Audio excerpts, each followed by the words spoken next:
Assembly کے speaker تھے، انہوں نے اجلاس کی صدارت سنبھالی، تلاوت ہوئی، ترجمہ ہوا، جناب سپیکر صاحب نے رولنگ دی، 6 قراردادیں واپس ہوئیں۔ اس کے بعد پیر زادہ صاحب کو کہا، انہوں نے متفقہ قرارداد پیش کی۔ میرے بھائیوں، حضرت مفتی محمود رحمہ اللہ طے شدہ فیصلے کے مطابق اٹھے، وہ اپنا کام رات کر چکے تھے۔ ابھی انہوں نے کیا بیان کرنا تھا، کھڑے ہوئے 2 جملے قرارداد کی تائید میں کہے۔ میرے بھائیوں، میری تقریر ختم ہوئی، اب میں نتیجے کی طرف آ رہا ہوں کہ سپیکر صاحب نے اعلان کیا کہ جو دوست اس قرارداد کھڑے کریں ان کی گنتی ہو جائے گی اور پھر نتیجے کا اعلان کر دیا جائے گا۔ اسلامیہ سرگودا، آپ حضرات کبھی اس حقیقت کو نہ بھولیں کہ اللہ تعالیٰ نے اس دن کرم کیا کہ جس دن سپیکر صاحب نے یہ کہا کہ جو قرارداد کے حق میں ہیں وہ ہاتھ کھڑے کریں۔ نام آیا نا حضور مسلم جمہوریتی نمائندے، میرا مقصد یہ کہ حضور علیہ السلام کی امت دعوت اور آپ کی امت اجابت پوری قسم پاکستان کی عوام کی وہاں پر نمائندگی موجود تھی، نمائندگان موجود تھے۔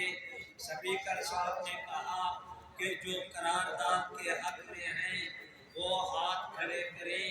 میرے بھائیوں، پورے اسمبلی کے ممبران نے، بلکہ مجھے اجازت دیں کہ میں یہ کہوں کہ آج اسمبلی کے شرکاء نہیں بلکہ اللہ تعالیٰ کی رحمت کے فرشتوں نے بھی آسمانوں سے جھوم جھوم کر ساتھ کہہ دو کہ یہ قانون ختم، اور زور سے آج نہ بولے تو کب بولو گے؟ یہی وقت ہے آپ کے بولنے کا کہ یہ قانون کبھی ختم، زور سے بولو، یہ قانون کبھی ختم۔ آپ دوست سوچیں گے کہ میں نے یہ گفتگو کیوں شروع کی؟ میرے بھائیوں، اس کی وجہ یہ ہے کہ حضرت مولانا خواجہ خان محمد صاحب رحمت اللہ علیہ جن دنوں عالمی مجلس تحفظ ختم نبوت کے امیر تھے، ان دنوں ایک خبر مشہور ہوئی کہ امریکہ کے وہ مالیاتی کمیٹی کے سینیٹر حضرات کی کمیٹی نے یہ ایک خبر از خود جان بوجھ کر لیک کی کہ پاکستان کو آئندہ فوجی یا دوسری ترقیاتی مدد دی جائے گی،